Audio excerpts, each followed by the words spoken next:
할렐루야. 자, 이제 이스라엘 백성들은 하나님의 인도하심을 따라서 어디까지 여러분 왔을까요? 여러분 그림에 통해서 보시면 오늘 29장의 말씀은 이스라엘 백성들이 시내산까지 도착하는 장면이라고 이제 볼 수가 있습니다. 근데 이제 우리가 성경을 보다 보면 호렙산도 나오고 시내산도 나오다 보니까 때로는 호렙산의 이름이 사용될 때도 있고 오늘 보면은 시내산이 사용되니까 이게 좀 헷갈리기도 합니다. 그래서 학자들도요, 실제로는 이 두 산이 어디에 있느냐 그리고 같은 산이냐에 대해서 의견들이 사실은 좀 분분한 것이 사실이에요. 그래서 뭐 이런 의견들이 있습니다. 산맥 전체의 이름은 호렙산인데 그 중에 봉우리가 뭐 시내산이다, 이런 사람들도 있고, 그 산 위에 붙어 있는 두 개의 봉우리가 하나는 호렙산이고 하나는 뭐 시내산이다, 이렇게 말하는 사람도 있고, 뭐 의견들이 다양해요. 아니다, 그냥 같은 산이다, 이렇게 보기도 하고. 근데 우리는 대체적으로 전통적으로 보면 이 호렙산, 시내산 같은 산으로 이제 보시면 될 것 같아요. 우리가 잘 아는 것처럼 모세가 80세 때 떨기나무 불꽃 가운데 임재하신 하나님을 만났던 산이 여러분 무슨 산이었죠? 호렙산이었죠. 그리고 오늘 이스라엘 백성들이 다시 하나님의 임재를 경험했던 산이 시내산인데 이제 그 같은 산이라고 보는 겁니다. 물론 어떤 사람들 중에는, 현대 최근의 학자들 중에는 이 시내산의 위치 자체를 우리가 익히 알고 있는 이 지도 속에 있는 그 장소보다 전혀 다른 곳이라고 주장을 하는 사람들도 일부 있습니다. 근데 그건 알 수가 없어요. 실제로 오늘날 우리가 알고 있는 저 시내산도 진짜인지 아닌지는 우리가 어떻게 알겠습니까? 어디 가야 알겠어요, 여러분? 어디 가면 확실히 알까요? 천국 가면 알죠. 물론 저 나라에서는 지금 시내산을 모세의 산이라고 이렇게 부르고는 있지만, 근데 또 학자들은 저곳이 아니다, 오늘날의 저 사우디아라비아에 있는 곳이다, 여기 지도에서 놓고 보면 이쪽이죠. 이쪽 미디안 땅이라고 표시되어 있는 저쪽 너머가 시내산이다, 뭐 이렇게 주장하는 사람들도 제가 봤습니다. 뭐 사실은 어디가 됐든 사실은 상관이 없어요. 우리는 장소가 거룩한 것이 아니라 여러분 하나님의 그 역사하셨던 그 실제로 하나님의 그 임재와 역사가 있었다는 것이 사실이라는 걸 믿는 겁니다, 여러분. 믿습니까? 근데 애석하게도 지금은 저 시내산에 과거처럼 성지순례를 가보고 싶어도 갈 수가 없어요. 지금은 코로나 때문에도 그렇지만 십수년 전인가요? 이스라엘하고 이집트 국경 테바라고 하는 국경에 테러가 일어나 버렸거든요. 그때 한국 관광객들이 몇 명 죽고 버스가 폭발하는 그런 테러가 일어났어요. 제가 알기로는 그 이후에 지금 저 시내산에 관광객이 거의 들어갈 수 없는 걸로 알고 있습니다. 애석하게도. 저도 못 가봤고요. 아무튼 그렇지만 우리가 나중에라도 저 시내산에 또 이스라엘 땅에 한번 꼭 성지순례를 가는 날이 오면 좋겠습니다. 아멘 하셔야 갈 거 아닙니까, 여러분? 지금은 갈 수가 없지만 이제 곧 가는 날이 왔으면 좋겠어요. 자, 오늘 이 19장부터 여러분 이제 24장까지 5장에 걸쳐서 하나님이 이스라엘 백성들과 맺으신 시내산 언약에 대한 내용이 이제 기록되어 있습니다. 이제 이게 하나의 단락이죠. 홍해부터 시내산까지 오는 여정이 하나의 단락이었다면, 15장부터 18장까지가 한 단락이었다면, 이제 19장부터 24장까지가 한 단락을 이루고 있다고 보시면 됩니다. 그 내용이 바로 시내산 언약을 맺은 과정인데, 사실 여러분 홍해부터 지금 시내산에 이를 때까지 이스라엘 백성들의 그 광야 생활, 길진 않지만 한 2개월 정도 된 광야 생활을 가만히 보면 하나님의 백성, 택함 받은 백성으로 좀 어울릴만 합니까? 여전히 부족합니까? 여러분 보실 때 어땠나요? 지난 과정 자체가. 지금 저 장소들 마라를 통과하고 또 르비딤을 지나오면서 그 여러 가지 사건들을 보았을 때 과연 하나님이 이스라엘 백성들을 구원해 주셔서 그들을 뭔가 하나님 사용하시고자 하는데 과연 그 하나님의 부르심에 택하심에 합당한가라고 점수를 매겼을 때 한 몇 점이나 줄 수 있을까요? 실제로 여러분 그 하나님의 어떤 테스트를 거친다라고 하면 이스라엘 백성들은 낙제점을 받은 겁니다. 그죠?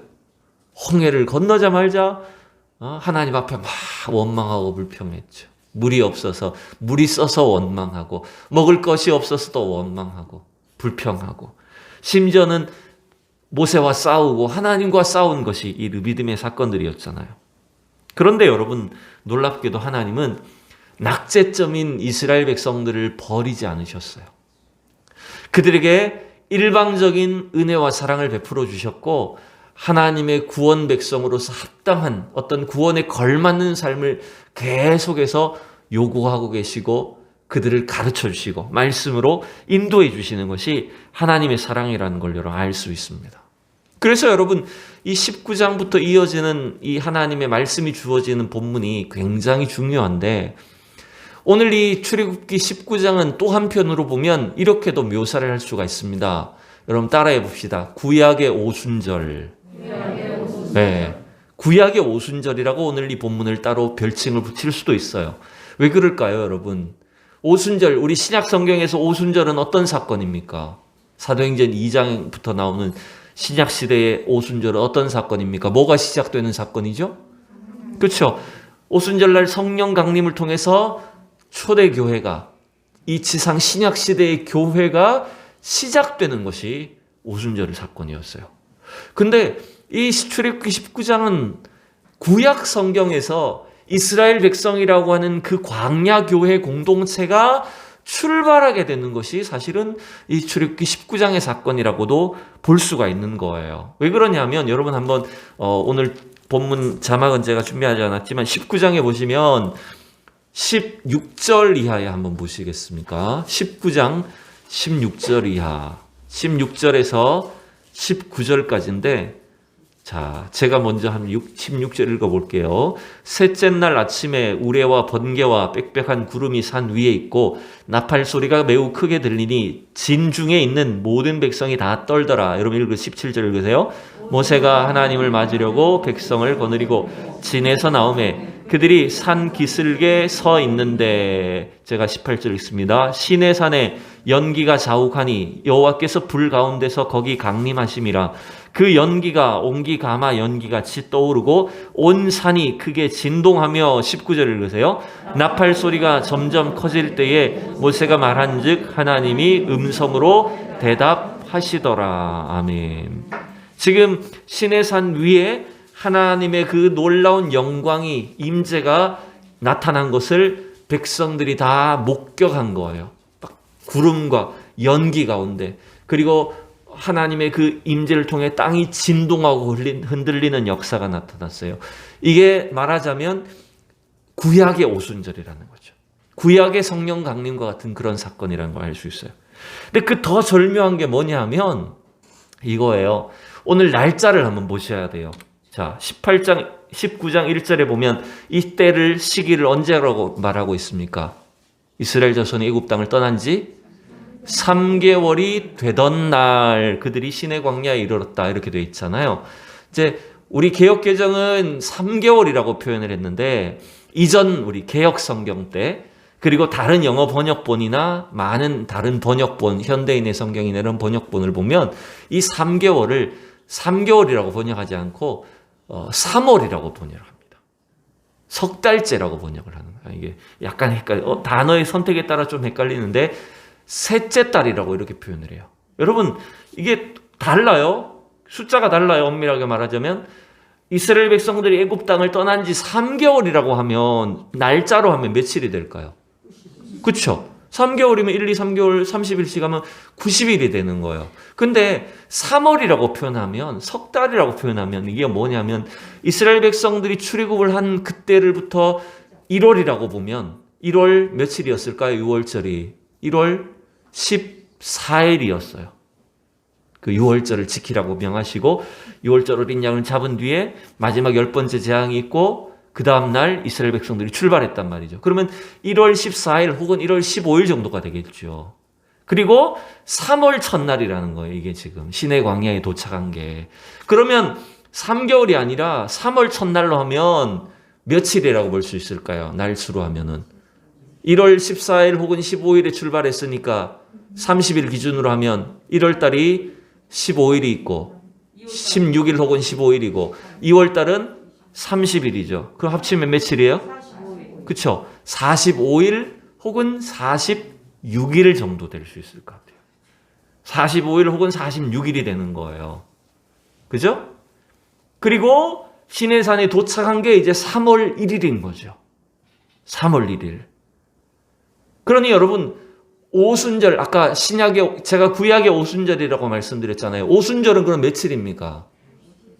그쵸? 77이 77절이 그게 오순절이거든요. 49일 그 다음 날이 이제 50일째가 되는 게 오순절이잖아요.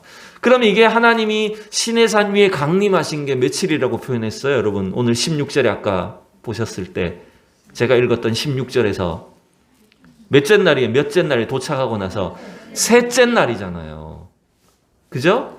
그러면 1월 14일을 출발한 기준으로 했을 때 46일이라고 치고 시내산에 도착하고 나서 3일이 지난 뒤에 산 위에 하나님이 강림하셨다. 그럼 며칠이에요, 여러분?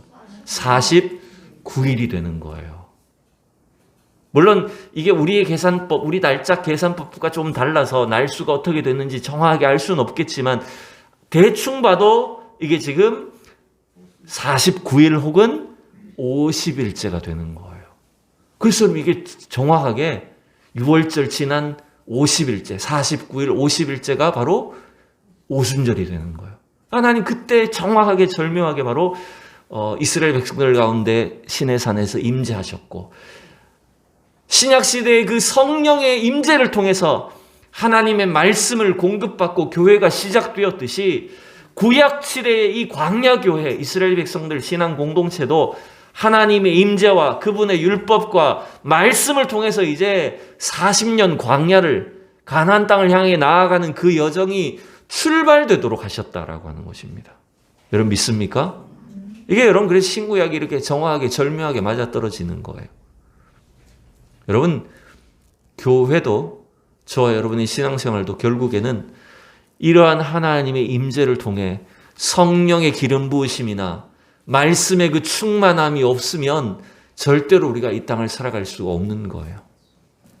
교회의 시작도, 성도의 생활도 그 하나님의 임재를 통해 우리가 주님의 말씀을 날마다 공급받고 성령의 임재를 통해서 날마다 이 땅을 믿음으로 살아갈 때, 여러분 그때에서야 우리가 바른 믿음의 길을 걸어갈 수가 있다는 것입니다. 여러분 믿습니까? 그 성령 강림, 어쩌면 오순절 성령 강림과 같은 똑같은 역사가 이 19장에서, 출애굽기 19장에서 이루어졌다라고 하는 것을 이제 알 수가 있는 거예요. 자, 이제 우리는 이 하나님께서 이스라엘 백성들에게 그럼 왜 그들을 불러주시고 이러한 언약을 맺게 하시는지 그 내용을 함께 우리가 생각을 해보도록 하겠습니다. 자, 우리 3절을 한번 넘어가 볼까요? 3절 같이 읽어봅시다. 시작. 모세가 하나님 앞에 올라가니 여호와께서 산에서 그를 불러 말씀하시되 너는 이같이 야곱의 집에 말하고 이스라엘 자손들에게 말하라. 아멘. 19장에 가만히 보면 모세는 산을 계속 오르락내리락 합니다. 제가 횟수를 대충 세보면 모세는 시내산에 4번 왕복합니다. 10계명 받을 때까지. 말이 4번이지. 여러분 80이 넘은 노인이, 여러분 그 시내산이 몇 미터인 줄 아세요? 2300m 넘습니다. 꼭대기를 기준으로 하면. 그 산을 아마 하루 만에 올라갔다 오는 것도 힘들 것 같긴 한데 저도 가보질 않아서 모르겠지만 4번을 왕복해요. 계속해서 하나님 말씀 받아가지고 내려와서 전하고 또 백성들의 이야기를 하나님께 전하고 이걸 계속 반복하는데 4번 하는 겁니다. 그런데 여러분 모세가 그렇게 할 수 있었던 어떤 비결이 있다면 뭘까요? 모세에게 이 시내산이라고 하는 그 산의 의미, 장소적인 의미는 어떨까요? 이스라엘 백성들은 모세를 따라서 지금 광야를 거쳐서 시내산에 왔어요. 근데 백성들이 느끼는 시내산과 모세가 개인적으로 느끼는 감정은 여러분 다를까요? 같을까요? 왜 다를까요, 여러분? 네. 근데 하나님이 함께 하시는 것을 모세는 경험 안 했기 때문에 다르죠. 근데 그 근본적인 이유가 있어요. 왜 다르냐 하면 모세가 처음 하나님 만났던 장소가 어디입니까? 아까 우리가 얘기했듯이 출애굽기 3장에서 그쵸. 목동 양을 치던 이 모세가 그 하나님의 임재를 경험했고 하나님 주시는 사명을 받았고 너는 이제 애굽으로 가서 내 백성을 인도해내라. 내가 다시 너와 여기서 만날 것이다 라고 약속하셨던 하나님이 어떻게 하신 거예요? 그 약속을 지키셨잖아요. 과연 그 일이 이루어질까? 이건 도저히 불가능한 일 같은데? 라고 생각했던 하나님의 그 구원 역사가 이제 드디어 이루어진 거잖아요. 놀랍게도 하나님이 애굽을 굴복시키고 바로 왕을 완전히 항복하게 만들고 그 이스라엘 백성들을 이끌고 이 광야를 거쳐서 그 약속하셨던 시내산에 호렙산에 도착하게 하셨으니 모세의 감정은 어떨까요, 여러분? 이거는 백성들은 알지 못하지만 모세는 지금 엄청난 은혜와 감격 속에 있을 수밖에 없다는 거예요. 아마 그래서 그 산을 그냥 4번이나 항복하고도 안 힘들었는지 모르겠어요. 자, 그런데 하나님은 모세에게 이제 드디어 뭐라고 말씀하십니까?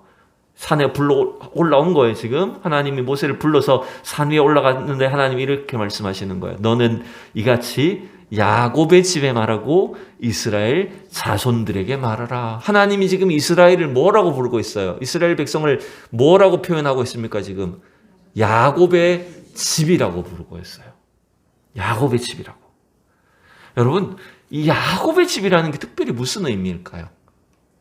이스라엘 백성들을 부를 때 아브라함도 있고 이삭도 있는데 굳이 하나님 주로 야곱과 관련해서 많이 표현하십니다. 자, 시편에도 보면 이런 표현이 있었어요. 제가 이거 너무 기니까 4절, 5절만 보면 하나님이 이스라엘 백성들에게 표현하시는 단어들 중에 5절 읽어봅시다. 야곱의 하나님을 자기의 도움으로 삼으며 여호와 자기 하나님에게 자기의 소망을 두는 자는 복이 있도다. 굳이 왜 야곱의 하나님 이게 중요할까요? 이스라엘 백성들을 야곱의 자손이라고 이렇게 부를까요? 여러분 그 이유는요. 하나님이 특별히 에서가 훨씬 더 자질은 좋아 보였지만 하나님 누구를 선택하셨다는 겁니까? 야곱을 선택하셨다는 거예요. 그의 성격이나 그의 언행이나 그가 가진 기질로 봤을 때는 별로 하나님께 어울리지 않는 사람이었어요. 근데 하나님은 그 태중에서부터 누구를 택했다고요? 야곱을 택했어요. 그 야곱을 택하신 하나님은 그 야곱과 맺은 맹세를 언약을 끝까지 지키시는 분이시라는 거예요. 그래서 여러분 이스라엘 백성들을 야곱의 집이라고 부르는 것, 야곱의 자손이라고 부르는 것은 뭐냐면 언약의 자손이라는 표현이에요. 저와 여러분이 예수 믿은 것이 제가 늘 말씀드리지만 우리가 착해서 구원받는 거 아니에요. 우리가 남들보다 더 착하고 더 뛰어나고 똑똑해서 우리가 예수님을 믿고 신앙생활을 할 수 있게 된 게 아니라 하나님이 저와 여러분을 택하셨기 때문입니다, 여러분. 우리는 한없이 부족해요. 인간적으로 봤을 때나 또 어떤 매력적으로 봤을 때나 부족한 것이 참 많은 사람이에요. 근데 하나님이 우리를 일방적으로 선택해 주셔서 우리의 이 구원을, 우리에게 대한 하나님의 그 놀라운 언약을 우리와 맺어주시고 그 일을 반드시 이루신다는 거예요. 그게 이스라엘 백성들의 신분이었어요. 그래서 하나님은 모세에게 야곱의 집에 이스라엘 백성들에게 이 말을 하라라고 말씀하시면서 하나님이 이제 시내산에서 다시 이들과 그 조상들에게 주셨던 그 언약을 다시 맺으시기를 원하는 겁니다. 자, 뭘 알게 하실까? 이제 4절을 볼까요? 아니, 벌써 4절이 넘어가 버렸나요? 네, 제가 4절을 안 띄웠군요. 네. 자, 우리 19장 4절 같이 읽어봅시다. 19장 4절 시작. 내가 애굽 사람에게 어떻게 행하였음과 어떻게 날개로 너희를 업어 내게로 인도하였음을 너희가 보았느니라. 아멘. 하나님이 이스라엘 백성들 그 언약을 지키시기 위해서 어떻게 하셨다고요? 애굽 사람에게 어떻게 행하셨는지. 그리고 하나님이 애굽에서 이스라엘을 인도해 내시는 것을 마치 뭐와 같이 표현했어요? 독수리가 새끼를 날개로 업어서 내게로 인도했다. 하나님이 애굽에 있던 이스라엘 백성들을 그 요새 같은 곳에 갇혀 있던 이 독수리 새끼 같던 이스라엘 백성들을 날개로 업어서 그 새끼를 인도하듯이 이 광야로 이 하나님의 임재하신 호렙산으로 시내산으로 인도해 내셨다라고 하는 거예요. 근데 여러분 그걸 이스라엘 백성들은 모르죠. 잘 알지 못했죠. 그런데 그 어려움 속에 광야의 여정, 홍해를 통과하는 그 모든 상황 순간들마다 하나님은 세밀한 손길로 이스라엘 백성들을 인도해 주셨다는 거예요. 여러분, 지금도 하나님이 우리 주의 백성들을, 하나님의 자녀들을 얼마나 섬세한 손길로 인도하시고 지켜주시는지 저와 여러분이 확신할 수 있기를 축복합니다. 하나님이 온 세계와 우주 만물을 통치하고 계시고 주님의 뜻 가운데 이 봄, 여름, 가을, 겨울 4계절을 인도해 주시고 여러분의 가정과 여러분의 생애 속에 섬세한 손길로 인도해 주시기 때문에 우리는 잘 기억하지 못하고 깨닫지 못하지요. 여러분, 어린 시절 기억납니까? 우린 기억도 안 납니다. 어릴 때 내가 무슨 말을 했는지, 어떤 생각을 했는지, 어떤 좌절과 시리에 있었는지 그 모든 순간순간, 시간을 내가 다 어떻게 감당하며 살지 못했습니다. 그런데 알고 보면 하나님이 그 순간순간 세밀한 손길로 우리를 인도해 주시고 업어 주시고 우리 손을 붙잡아 주셨고 보호해 주셨다는 거예요. 그 은혜 가운데 여러분 지금까지 왔다는 거예요. 그래서 하나님이 이스라엘 백성들에게 그것을 너희가 보았다라고 이렇게 표현하고 있어요. 여러분, 절대로 우리에게 이루어진 그 구원을 여러분 잊어버리지 않는 우리 성도들이 될 수 있기를 축복합니다. 왜 하나님이 이렇게 이스라엘 백성들을 인도하셨을까요? 그리고 굳이 하나님이 이스라엘 백성들을 인도하셔서 이들과 뭔가 언약을 맺으려고 하실까요? 언약을 맺으시려는 목적이 있다는 거예요. 자, 그게 이제 5절, 6절에 이제 두 구절 말씀이에요. 자, 5절을 같이 읽어봅시다. 시작. 내가 애굽 사람에게 죄송합니다. 이게 5절이 아니고 4절이었네요. 제가 뭔가 오늘 대단히 착각했네. 자, 이게 5절이에요. 시작. 세계가 다 내게 속하였나니 너희가 내 말을 잘 듣고 내 언약을 지키면 너희는 모든 민족 중에서 내 소유가 되겠고. 아멘. 자, 이 구절을 보면 세계가 다 내게 속하였나니 너희가 내 말을 잘 듣고 내 언약을 지키면 이렇게 돼 있다 보니 우리가 이 문장을 조건으로 다 보게 되면 오해할 수가 있어요. 마치 말을 잘 듣고 또 하나님의 하나님과 약속한 것을 잘 지키면 너희를 내 소유로 내 백성으로 삼을 것이고 말 안 들으면 너희들 다 버릴 거야. 이런 식으로 약간 조건절처럼 보여집니다. 근데 이건 그렇게 하는 거에 따라서 조건에 따라서 하신다는 것이 아니라 하나님이 이미 이들을 자기의 소유로 삼으셨고 하나님의 언약 백성으로 삼으셨기 때문에 당연히 어떻게 해야 된다는 걸까요? 우리는 당연히 하나님과의 언약을 지키는 사람이 되어야 된다라고 하는 걸 가르쳐 주는 겁니다. 버릴 거라는 게 아니에요. 여러분, 부모가 자식들을 말 안 들어서 어릴 때 자식들을 야단을 칠 때 그죠? 뭐라고 야단을 칩니까? 예? 협박은 아니지만 말 안 들으면 어떻게 해요? 뭐 어떻게 할 거야? 뭐 안 해줄 거야? 쫓아낼 거야? 이런 말을 하지요. 그렇지만 여러분, 진짜 부모 그렇게 하겠다는 뜻입니까? 아니잖아요. 진짜로 아이를 버리겠다는 뜻이 아니잖아요. 하나님이 지금 이스라엘 백성들을 가르치실 때 그들을 버리시겠다는 것이 아니라 이들이 하나님의 자녀가 되었고 하나님의 언약 백성이 되었기 때문에 당연히 이들이 하나님의 그 말씀 안에 하나님의 언약 안에 살아가야 된다라고 하는 것을 요구하고 계시다는 거예요. 그래서 하나님이 그 언약을 따라 살면 어떻게 될까요? 어떤 복을 주실까요? 자, 그게 6절에 이제 말씀 마지막 9절이죠. 같이 읽어봅시다. 시작. 너희가 다 내게 대하여 제사장 나라가 되며 거룩한 백성이 되리라. 너는 이 말을 이스라엘 자손에게 전할지니라. 아멘. 여러분, 우리는 온 세계의 주인 되시는 하나님의 소유가 된 사람들입니다. 여러분 믿습니까? 그러기에 우리는 이미 구원받았고 이미 하나님의 자녀로 택함을 받아 저 영원한 하나님 예비하신 저 영적 가나안을 향해서 가도록 부름받은 존재라는 거예요. 근데 거기 더해서 우리가 받은 그 언약에 따라 그 하나님의 말씀에 걸맞는 삶을 살면 당연히 이러이러한 영적인 특권과 은혜와 신분에 걸맞는 어떤 축복이 주어진다라고 하는 것을 약속하고 있는 거예요. 그걸 이제 6절에서는 대표적으로 제사장 나라가 되고 거룩한 백성이 되리라라고 표현을 해주는 겁니다. 자, 이것은 우리가 얻게 될 특권이면서 동시에 하나님이 우리를 통해서 일하시고자 하는 어떤 계획을 가리키는 말이라고 우리가 볼 수가 있어요.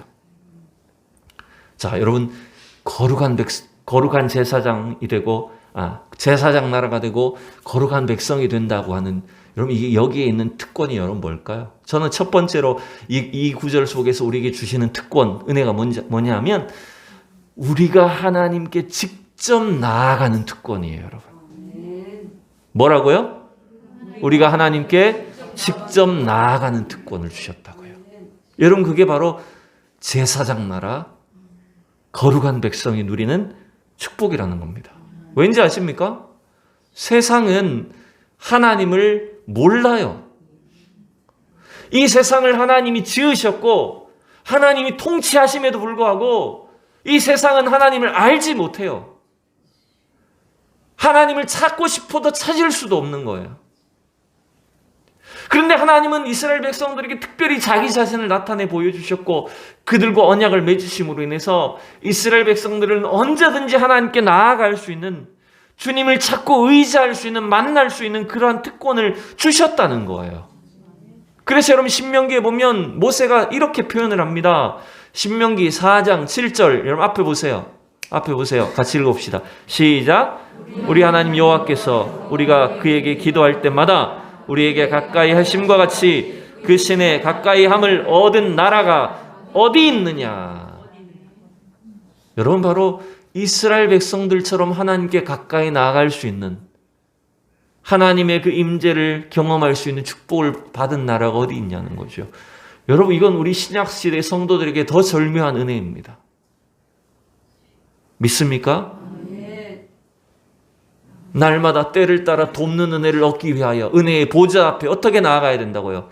담대히 나아갈지니라라고 했잖아요. 히브리서 4장 16절에서. 우리는 이제 예수 그리스도 때문에 언제든지 어느 때든지 은혜의 보좌 앞에 담대히 나아갈 수 있는 특권을 얻었다는 거예요. 여러분, 그래서 이스라엘 백성들은 자신들이 얻은 그 신분과 특권과 축복이 무엇인지를 명확하게 기억해야 돼요. 이걸 한번 그림으로 표현해 보면 이렇게 볼 수 있겠죠. 하나님께 나아가야 되는데 이스라엘 백성들이 이제 누구를 통해서 나아갈 수 있게 된 거예요? 그렇죠. 제사장을 통해서 언제든지 나아갈 수 있게 되는 거예요. 그런데 여러분, 이 제사장도 인간 제사장이다 보니까 한계가 많았어요. 그죠? 근데 하나님께서 우리에게 누구를 보내주셨을까요? 네, 완전한 제사장이신 예수 그리스도를 보내주셔서 그 예수 그리스도를 통해서 우리는 누구든지 하나님께 나아갈 수 있는 그 은혜와 특권을 주셨다는 거예요. 여러분, 믿습니까? 그게 벌써 이미 구약시대 때부터 하나님 이스라엘에게 약속되었던, 그들에게 주어졌던 특권과 은혜였다는 겁니다. 근데 여기서 그치면 곤란해요. 하나님 이스라엘 백성들이 얻은 특권이 여기서 그치지 않는다는 겁니다. 하나님이 이스라엘을 제사장 나라가 되고 거룩한 백성이 되게 하겠다라고 하는 그 축복과 은혜와 특권은 뭐냐 하면 이제 더 나아가서 따라합시다. 하나님을 나타내는 특권. 제가 첫 번째는 뭐라 그랬습니까? 하나님께 직접 나아갈 수 있는 특권이라 그랬죠. 두 번째 하나님 특권은, 주신 사명이자 특권은 뭐냐 하면 하나님을 나타내 보여주는 특권이라는 거예요. 그게 제사장 나라 거룩한 백성의 특권이자 사명이라는 겁니다. 여러분, 제사장이란 말 자체가 뭐냐 하면, 제사장이란 말은 쉽게 생각하면 연결시키는 사람을 말하는 겁니다. 다리를 놓는 사람을 말하는 거예요. 하나님과 사람 사이를 다리를 놓고 연결시키는 역할이 제사장의 역할인 거예요. 교회의 목회자도 구약시대의 제사장은 아니지만 성도들과 하나님 사이를 어떻게 하든지 말씀으로 연결짓기 위해서 제사장적 사역을 하는 게 목회자의 역할인 거예요. 여러분 믿습니까? 저는 여러분과 하나님을 어떻게 잘 연결시켜줄까 하는 게 제 책임이고 사명인 거예요. 근데 그것은 저의 역할만이 아니라는 거예요. 오늘 하나님이 이스라엘 백성들에게 제사장 나라가 되게 하겠다 하셨잖아요. 단지 모세나 아론에게 너는 제사장이야 라고만 하신 게 아니라 이스라엘 백성 전체를 제사장 나라가 되게 하겠다 하셨잖아요. 그 말은 무슨 말일까요? 이 그림을 다시 이렇게 그려보면 하나님과 세상을 연결하는 게 누구라고요? 바로 이스라엘이 제사장 역할을 하는 거예요. 하나님을 알지 못하는, 하나님이 없는 이 세상 나라들, 민족들, 그들이 다 하나님의 소유인데 그 세상 나라들과 민족들과 하나님 사이를 연결해 주는 사람, 그 역할을 하는 것이 바로 이스라엘 백성이라는 거예요. 그래서 이들은 뭘 해야 될까요? 제사장으로서 이스라엘 백성들은 뭘 해야 될까요? 하나님을 나타내 보여주는 사람들이어야 돼요. 하나님이 어떤 분이신지를 세상 사람들한테 알려주는 역할을 하는 거예요. 하나님이 아브라함에게 약속하셨을 때 세상 나라들 가운데 복의 통로가 되게 하셨잖아요. 아브라함만 복을 받는 게 목적이 아니었어요. 아브라함을 통해서 세상 모든 민족이 복을 받게 하시겠다는 것이 하나님의 목적이었던 것처럼 하나님이 이스라엘을 구원하신 것, 그들을 언약 백성 삼으신 이유가 바로 세상과 하나님 사이를 연결하는 제사장 나라가 되게 하겠다 하는 것입니다. 여러분, 그런 면에서 보면 교회는 오늘날 우리가 속해 살고 있는 공동체를 형성해서 하나님을 예배하고 섬기는 교회 공동체는요, 세상 사람들과 하나님을 연결짓는 다리가 돼야 됩니다. 저와 여러분은 하나님을 이 세상 가운데 보여주는 역할을 하는 사람들이 돼야 돼요.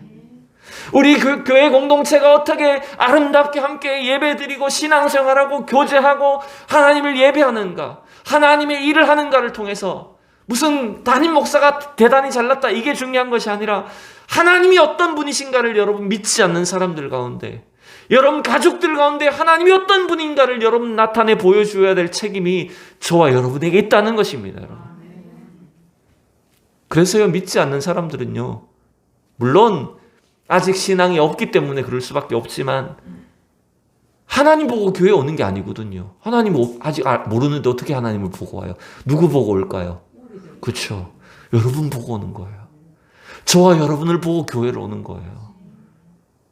그래서 우리가 하나님이 아니지만 어떻게 해서든지 하나님이 어떤 분이신지를, 하나님의 그 거룩하심과 아름다움과 은혜를 세상 사람들 가운데 보여주고 나타내야 될 그 책임이 있다는 것을 오늘 성경은 우리에게 분명히 알려주고 있습니다. 믿습니까? 이렇게 말씀할 수도 있겠죠. 아니, 하나님 이거는 이스라엘 백성들에게 하신 거잖아요. 우리는 이스라엘이 아닌데요?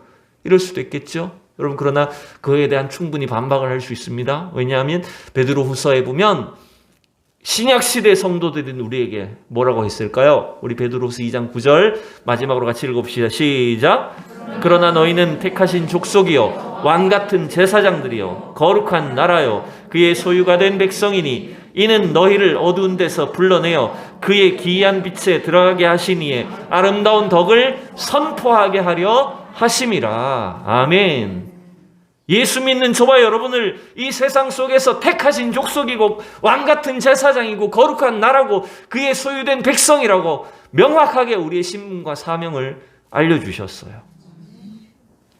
이제 명절 지났습니다. 여러분 가족들 가운데 이 역할을 잘 감당했을 줄로 믿습니다. 아멘이 왜 약하신가요?